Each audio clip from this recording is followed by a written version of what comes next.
আলাইহিস সালামের ইতিহাস তালাশ করলে দেখা যায় 239 জন মতান্তরে 361 জন সন্তান আল্লাহ দিয়েছেন। হযরতে শীশ আলাইহিস সালাম ছাড়া সকল সন্তানের জোড়ায় জোড়ায় পৃথিবীতে সন্তান হয়েছে। এর মধ্যে হযরতি রাসূল আকরাম সাল্লাল্লাহু আলাইহি ওয়াসাল্লাম পর্যন্ত যত নবী এসেছেন আর যত রাসূল এসেছেন, যত মানুষ এসেছেন, হযরতে শীশ আলাইহিস সালামের আওলাদ থেকে এসেছে। কোন সুবহানাল্লাহ। আমরা সবাই হযরতে শীশ আলাইহিস সালামের আওলাদ। এখন আদম আলাইহিস সালামের সন্তান জোড়ায় জোড়ায় বিয়ে হতো। হাবিল আর কাবিল দুইজন ঝগড়া লাগলো। একজনে কয় আমি সুন্দরটারে করব, আরেকজনে কয় এটা তো আদর্শের নিয়ম, হযরতে আদম বন্টন করে দিয়েছে, হাবিল পাবে সুন্দরটা, কাবিল পাবে কালোটা। ঠিক কিনা জোরে বলেন। এখন আদম আলাইহিস সালামের কথা না মেনে কাবিল বলে আমি সুন্দরটারে করব, কালো কন্যা আমি করব না, কালো মেয়ে আমি বিয়ে করব না। আজকের সমাজে পুরুষেরা আছে না, যুবকরা আছে না, কালো মেয়ে হলে বিয়ে করে না। ঠিক কিনা জোরে বলেন। কালোকে অহংকার করবেন না, কালোকে অহংকার করবেন না, কালোর ভিতরে স্বর্ণ আছে। সুবহানাল্লাহ।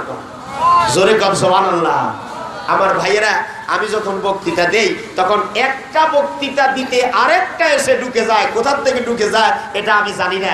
আমার ভাইয়েরা, হযরতে বেলালের নাম কি আপনারা শুনেছেন? কালো মানুষ, এর চেয়ে কালো গোটা পৃথিবীর ভিতরে ছিল না, যেটা কিতাবের ভিতরে বর্ণনা। ঠিক কিনা জোরে বলেন। এই কালো মানুষ যখন হাসতে তখন বোঝা যেত মনি মুক্তার দাঁতগুলা সুন্দর সুন্দর। সুবহানাল্লাহ। এই কালো মানুষটা ইসলামের জন্য, কোরআনের জন্য যখন সে খাড়া হয়ে গেল, তার উপরে এসেছিল নির্যাতন। এই জন্য আল্লাহ কোরআনে বলেছে ইন্নাল্লাযীনা ফাতানুল মুমিনিনা ওয়াল মুমিনাত।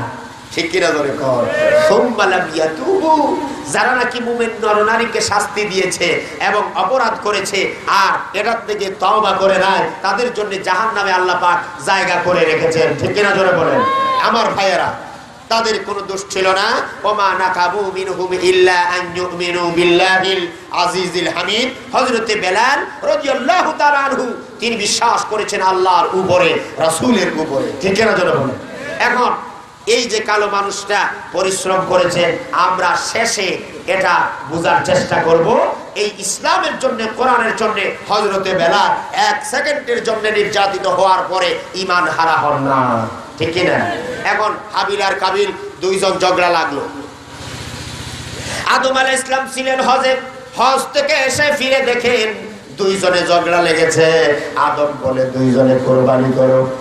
আগেকার জামানার কুরবানি ছিল পাহাড়ের উপরে দুইজনে কুরবানি করবে, পাহাড়ের উপরে কুরবানি করবে, আর আকাশ থেকে আল্লাহ রাব্বুল আলামিন গায়বী ভাবে আগুন এসে যার কুরবানিকে জ্বালায়া দেবে, তার কুরবানি আল্লাহর দরবারে কবুল হয়ে যাবে। দেখা গেল পাহাড়ের উপরে তারা কুরবানি করলো। হাবিলের কুরবানি আগুন এসে জ্বালায়া দিল, ঝগড়া লেগে গেল, হিংসা তৈরি হয়ে গেল। কাবিল বলে হাবিলকে আর দুনিয়ায় রাখবো না। দুইজনে বাদ কথাবার্তা হলো। হাবিল বলে ওগো আমার কাবিল নামক ভাই, তোমাকে বলি আমাকে তুমি হত্যা করবা না, কোরআনে ইতিহাস আছে। সে বলল ভাই আমাকে যদি হত্যা করো তাহলে আমি যে দুনিয়াতে চলাফেরার করতে গিয়ে পাপ করেছি, এই পাপের বোঝা তুমি বহন করতে হবে। আমাকে হত্যা করলে পরে আরো একটা পাপ হবে, এই পাপের বোঝা তুমি বহন করে, দুইজনের বোঝা বহন করে কিয়ামতের মাঝে উঠতে হবে। এরপরেও কাবিল মানল না, হাবিলকে হত্যা করা হলো। এই পৃথিবীতে ভূকম্পন হয় কিনা, মুসলমানেরা ভূকম্পন হয় কিনা? এই এলাকার মধ্যে আজকে গলা ফাটাইয়া আমরা কত দলের মানুষগুলোকে ডাকলাম, ভাইরা আমার আপনারা কোরআনের মাহফিলে আসেন, কোরআন শুনতে আসেন, হাদিস শুনতে আসেন।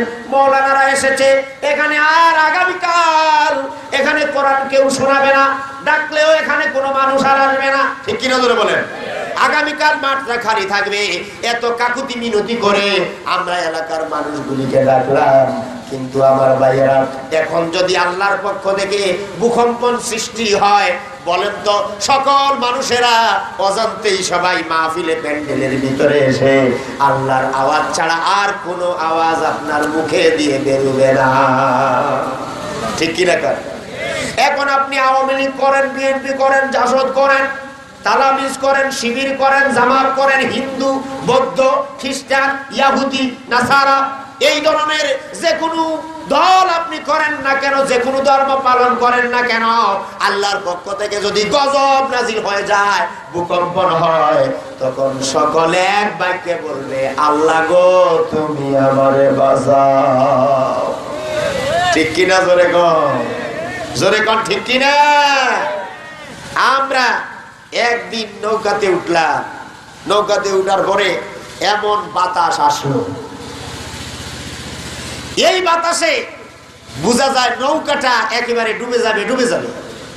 এখন আমরা সবাই ডাকলাম, আল্লাহ তুমি আমাদের বাঁচাও, লা ইলাহা ইল্লা আনতা সুবহানাকা ইন্নী কুনতু মিনাজ জালিমিন। মুসলমানরা পড়ে, ঠিক কি না? জোরে কর, ঠিক কি না?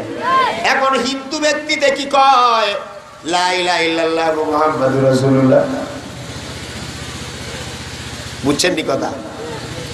হিন্দু দাদা উল্টা কয় লা ইলাহা ইল্লাল্লাহ মুহাম্মাদুর রাসূলুল্লাহ, আরেকজনে কয় দাদা আপনি এই কালেমাটা শিখলেন কেমনে, এইটা কোন কি লাগা? আপনি কোন না হরে কৃষ্ণ হরে রাম, আমারে বাঁচান, আমারে বাঁচান, আপনি আমাদের কালেমা কোনটা? কয় হুজুর আর কইেন না, এখন হিন্দু আর বৌদ্ধ আর খ্রিস্টান আল্লাহ দেখবেন না, এখন আপনিও ডুববেন, আমিও ডুববো, এখন আপনি যারে ডাকেন আমিও তারে ডাকবো। এটা শিখলেন কেমনে? কয় 1971 সালে যুদ্ধ লাগছিল, এই যুদ্ধের মধ্যে যখন পাকিস্তানি হানাদার বাহিনী আসছে, তখন আমি জান বাঁচাবার জন্য কালেমাটা শিখছি। আজকে ওই কালেমার মূল্য না দেওয়ার কারণে নৌকার মধ্যে আল্লাহ আমারে বিপদে বলাইছে, ঠিক কিনা? জোরে কয় মুসলমান, ও মুসলমান। এই জন্য আপনারা আজকে যারা এই এলাকার লোকজন কোরআনকে অবহেলা করে মাহফিলে আসেন নাই, এমন বিপদে পড়বে। কোরআনকে অসম্মান করলে এই জাতি হিরো থাকলে জিরো হয়, কোরআনকে সম্মান করলে জিরো থাকলে হিরো, ঠিক কি না? জোরে কর। এই কোরআন আল্লাহর মহান কুদরতি ভাষা। আপনি আমাকে অপছন্দ করতে পারেন, কিন্তু কোরআনকে অপছন্দ করতে কেউ পারে না, ঠিক কিনা? গোটা মানব জাতির জন্য এই কোরআন এসেছে। আপনি যখন নবীর অনুসরণ করবেন, বিপদ মুসিবত নির্যাতন আপনার উপরে আসবে। এখন আমরা রাইয়াপুরের মুসলমানেরা বিপদ মুসিবতে ধৈর্য ধরব না, আমরা আমাদের ধর্ম ত্যাগ করে হিন্দু বৌদ্ধ খ্রিস্টান হয়ে যাবো? কি হব? আমাদের ধর্মের মধ্যে থাকবো না থাকবো না? কোরআনের ছায়াতলে আমরা থাকবো না থাকবো না? জোরে বলেন আমিন, আরো জোরে বলেন আমিন। আমরা বিভিন্ন দল করতে পারি, মতানৈক্য থাকতে পারে, কিন্তু আল্লাহর কোরআন নিয়ে বাড়াবাড়ি করবেন না। এই কোরআন নিয়ে বাড়াবাড়ি করে হযরতে আদম থেকে নিয়ে হযরতে ঈসা আলাইহিস সালাম পর্যন্ত ফেরাউন পারে নাই, নমরুদ পারে নাই, হামান পারে নাই, কারুন পারে নাই, সাদ্দাত পারে নাই, ঠিক কিনা? জোরে বলে। এই কথাগুলি মুসলমানেরা বুঝতে হবে। দেখেন না হযরতে আদমের সন্তানের কি অবস্থা হলো? এই ভূকম্পনটা পৃথিবীতে প্রথম হত্যা, হাবিলকে যখন হত্যা করা হলো, আল্লাহর আরশ কেঁপে উঠলো, আল্লাহ তাআলা ভূমিকম্প দিয়ে দিলেন, সাথে সাথে গোটা পৃথিবী কাঁপলো। শয়তান বলে উঠলো যে আজকে আমার আশা পুরেছে, আদমকে ভেজ থেকে বের করে তার সন্তান দিয়ে হত্যা করাইয়া আমি আমার আশা পুরাইয়া দিলাম, ঠিক কিনা? জোরে বলেন। এরপরে নূহ আলাইহিস সালামের সময় আসলো। এই মুসলমান জাতি যখন তার মর্যাদা বুঝবে না, ইসলামের মর্যাদা, কোরআনের মর্যাদা, রাসূলের মর্যাদা, রাসূলের অনুসরণ করবে না, এই মুসলমান জাতিরা নির্যাতিত হবে, নিপীড়িত হবে, তাদের উপরে গজব আর মুসিবত আসবে। সেই গজব আর মুসিবতে ধৈর্য ধরবে আল্লাহর উপরে। কার উপরে ভরসা করবে? কার উপরে? আল্লাহর উপরে। আমরা কি তা করতে রাজি আছি? কে কে রাজি আছে? জোরে বলেন। জোরে কোন আমিন। হাত নামান, জোরে কোন রাজি আছি তো? আমরা রাজি আছি।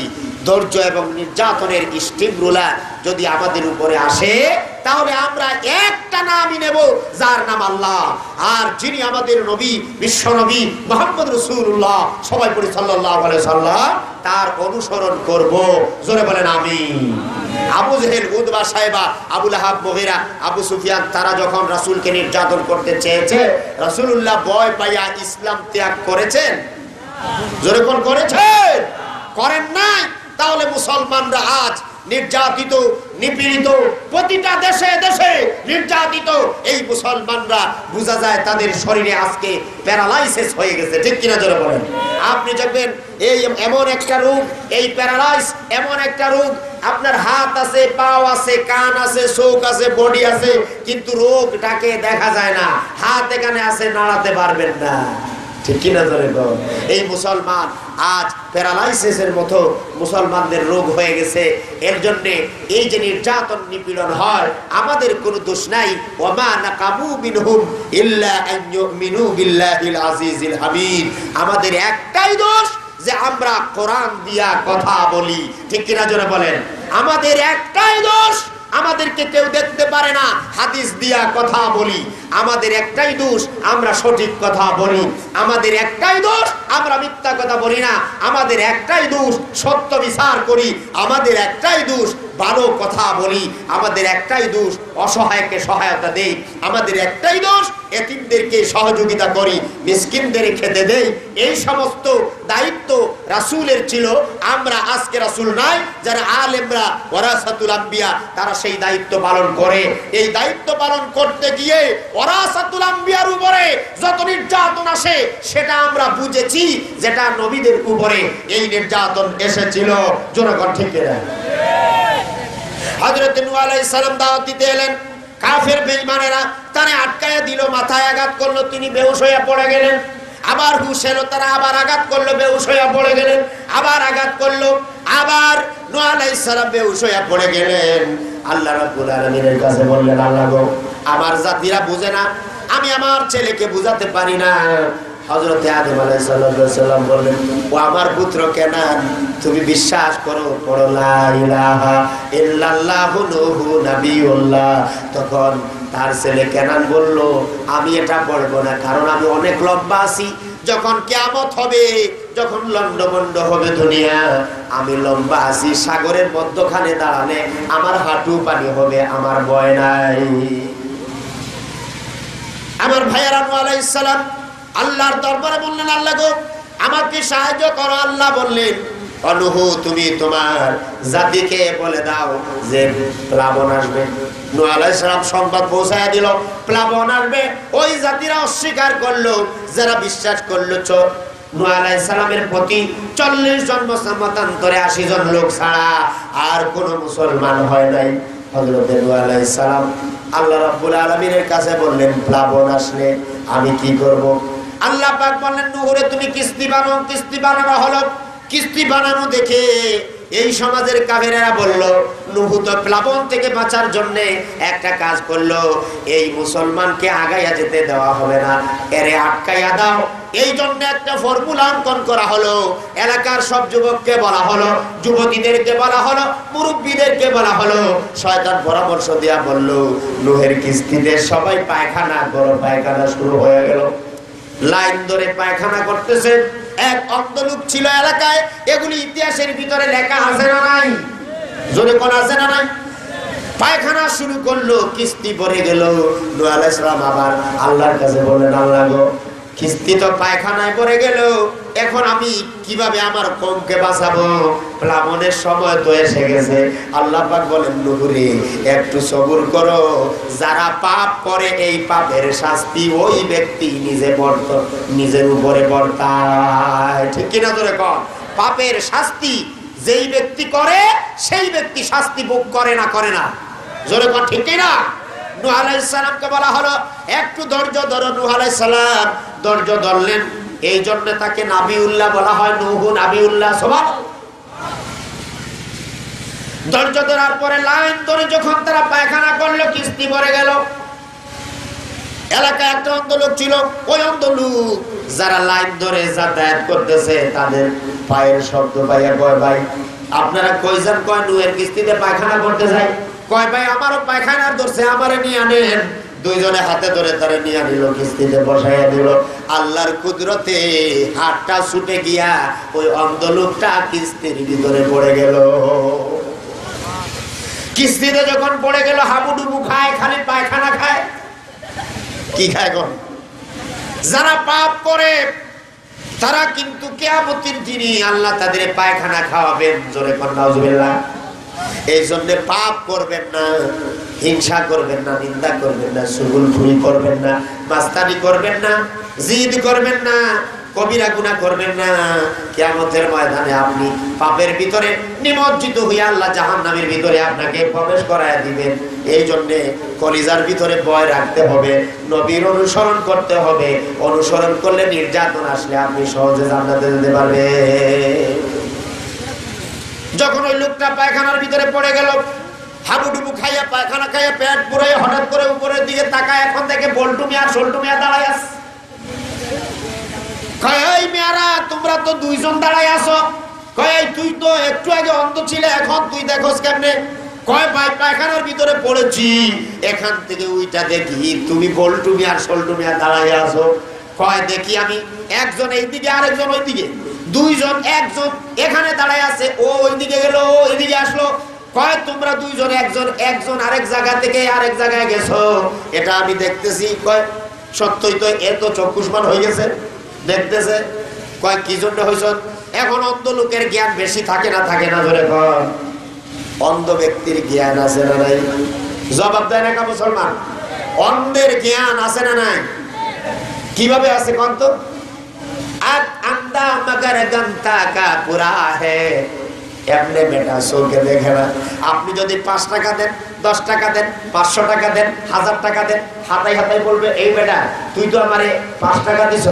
আর যদি আপনি 500 টাকা দেন, হাতাইয়া বলবে এই 500 টাকা দিছ। ঠিক কিনা ধরে কর? অন্ধের জ্ঞান আছে না নাই? ওই অন্ধ ব্যাখ্যা করলো, ভাই শুনো, পায়খানার ভিতরে পড়লাম। এখানে এই এলাকার বিভিন্ন ধর্মাবলম্বী লোকের পায়খানা এক জায়গায় হইয়া একটা মেডিসিন হইয়া গেছে। এই মেডিসিনের কারণে আমার চোখ ভালো হয়েছে। এখন এখানে যারা দুইজন দাঁড়ায় আছে, কয় আমার তো একটা রোগ আছে, দেখি এইখানে লাগাইয়া শরীরে লাগাইছে, সাথে সাথে ভালো হয়েছে। আরেকজন কয় ভাই আমার পেট ব্যথা করে, সে একটু খাইছে, খাইয়া তার পেট ব্যথা ভালো হয়েছে।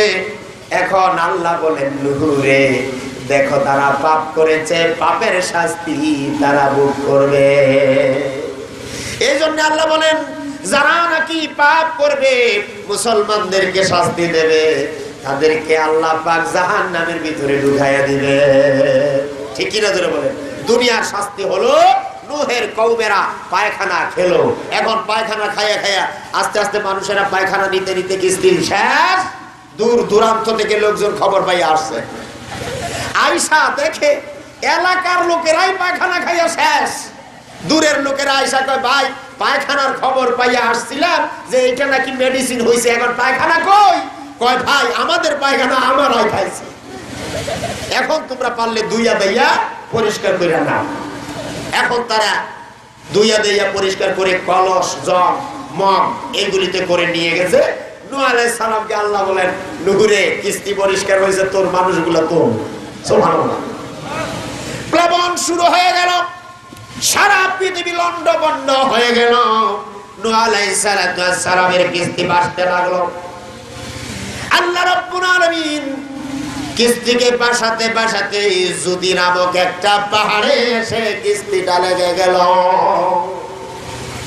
বিজ্ঞানীরা আজকে নূহের কিস্তিটা তারা গবেষণা করে বের করেছে, যেটা জাদুঘরে এখনো রাখা আছে।